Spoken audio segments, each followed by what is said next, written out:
Kami himbau kepada pengendara untuk mematuhi arahan petugas yang berada di lapangan. Selain itu, bagi Anda yang akan mengarah ke puncak agar berhati-hati dan berkonsentrasi karena jalan yang berkelok sehingga rawan akan kecelakaan. Ya saudara, berdasarkan data IRSMS dari Korlantas Polri dalam kurun waktu 1 kali 24 jam, telah terjadi sebanyak 195 kasus kecelakaan lalu lintas dengan rincian 15 meninggal dunia, 15 luka berat dan juga 123 luka ringan. Dari 195 kasus tersebut, 99% diantaranya terjadi di jalan non-tol yang disebabkan karena gagalnya menyalip kendaraan. Untuk itu kami menghimbau kepada para pengendara khususnya agar selalu berkonsentrasi dan berhati-hati ketika berkendara, terutama di jalur yang berkelok dan juga naik turun di kawasan ini.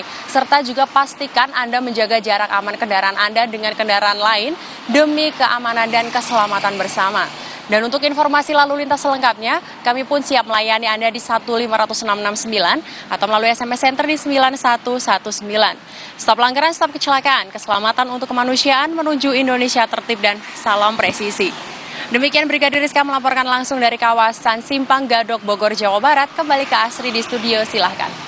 Ya, pagi ini terlihat bahwa ada peningkatan jumlah kendaraan yang signifikan di Simpang Gadok, Jawa Barat. Terima kasih laporan Anda, Brigadir Rizka, petugas NTMC Polri.